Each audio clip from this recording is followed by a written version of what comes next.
I'm Tia Borden with MiningIR, and beside me is Sandy McVey, CEO and COO of Westfall Mining. Sandy, thank you so much for joining me this afternoon. It's my pleasure. Are you having a great time at the conference? It's been a busy couple of days, to say the least. I really am. Look, there's an energy in the hall. We're back. People are feeling it.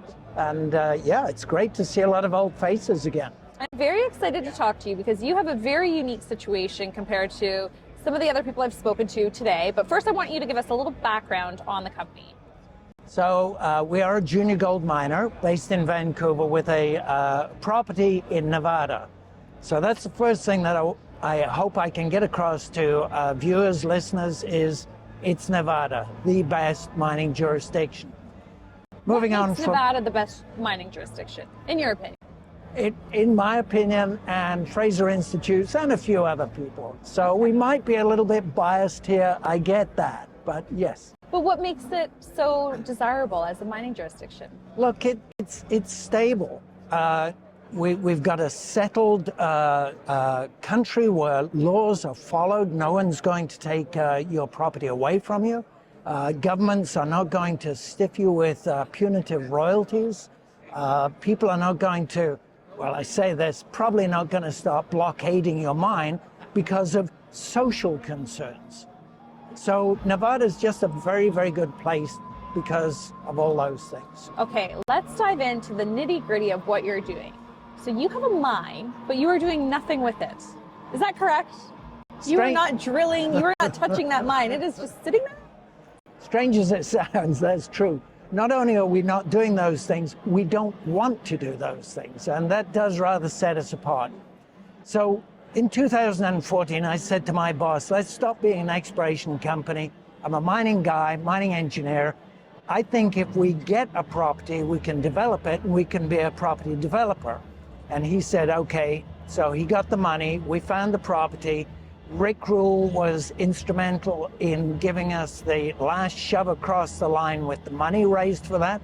Rick's still an investor, an enthusiastic investor in the company. He believes in the proposition then, still is today.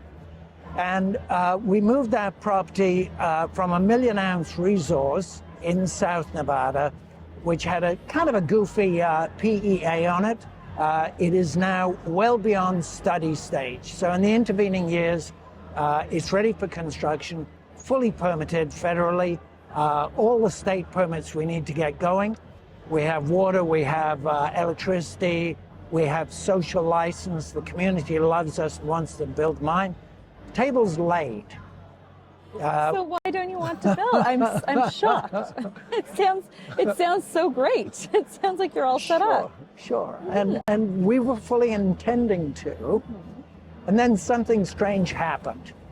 In about 2017, we noticed that there was somebody in the market accumulating our shares quietly, but in quite big amounts. And it turned out to be who is now my boss, Peter Palmetto, president of Sun Valley Gold, a $1 billion gold fund out of Idaho.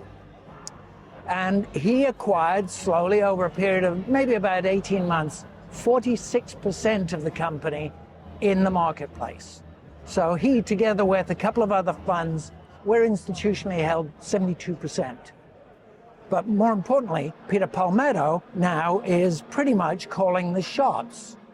And where we were going to go ahead and do what all other junior mining companies would do, which is move through the planning stage, move through the permitting, and as soon as you can, go and build the mine and get it into construction and production, he said, we're not going to do that.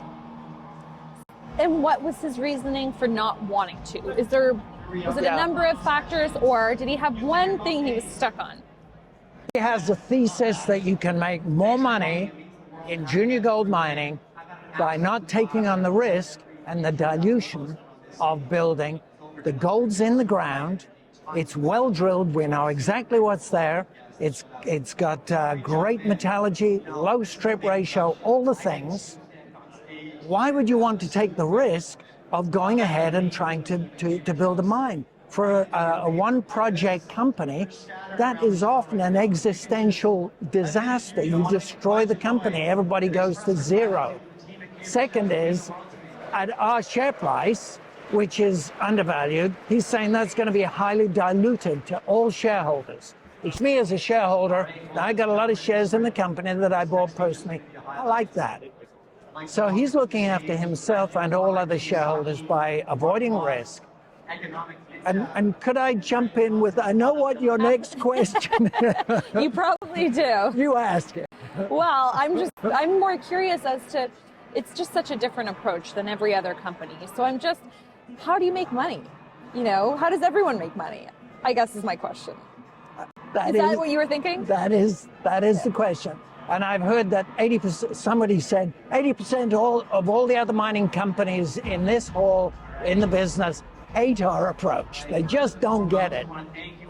Because of that, when do you make your money? And I point to Ross Beatty with Lumina Copper, who, when copper was low, said, now's the time.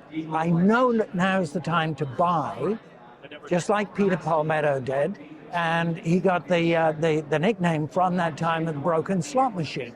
He bought low, he bought quality properties, and then when the market was at the right time, the right condition, copper went up, everyone wanted copper. He had people beating paths to his door to buy his properties. So that's the thesis. Peter Palmetto bought low. He's got a quality project. No doubt about that. It's one of the best. It's the only fully permitted, ready-to-go properties that I know of, maybe in the world, let alone Nevada. And he's saying the time will come when people will come to us, that it will be compelling, the market will compel us to do a deal, which will most likely be to hand it off to somebody else rather than us to build it. Well, that was going to be my next question, is how easy or hard is it to get investors on board of this theory? It's so different and so unique. Are people interested in buying into it? They are. Not every investor, because God bless them, there are the adventurous spirits in junior mining who we absolutely need, who love the thought of going for a 10-bagger or a 50-bagger. And they will invest in an exploration company.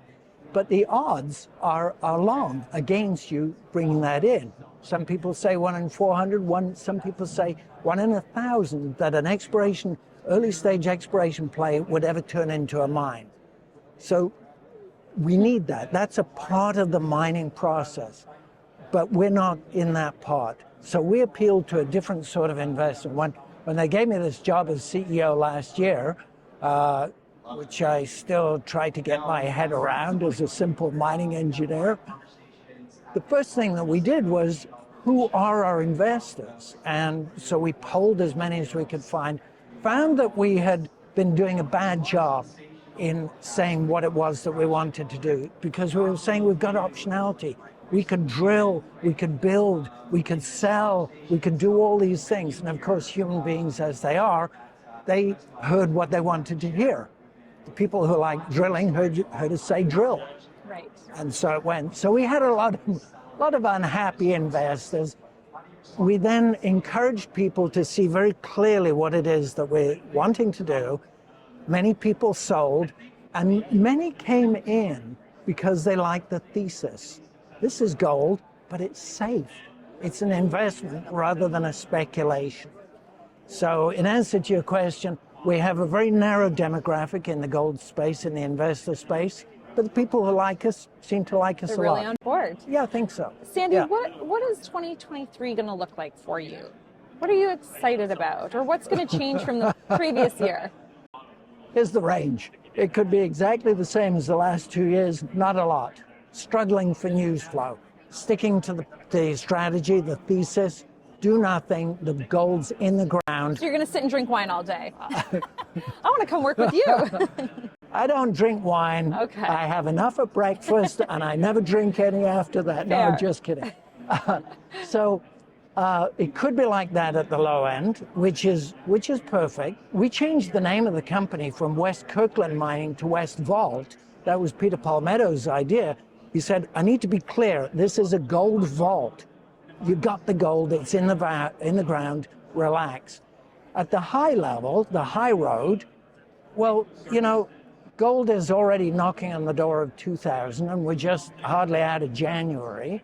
There are fundamentals. Some people believe it's going to be very good for gold in the near future. The high road could be where 2,500, maybe 3,000.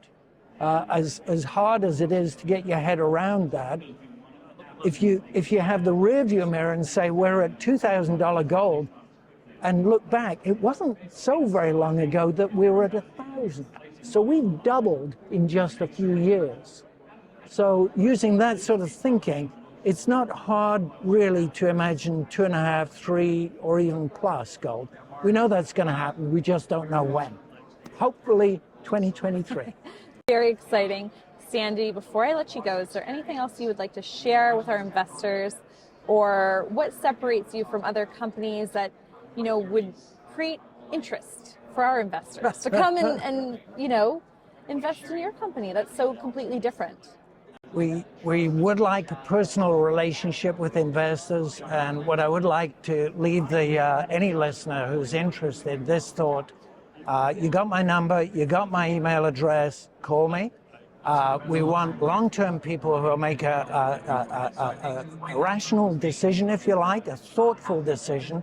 And if they want to talk it through with me before making that decision, I'd like them to do that. Absolutely. Amazing. Sandy, thank you so much for chatting with me today. Thank you.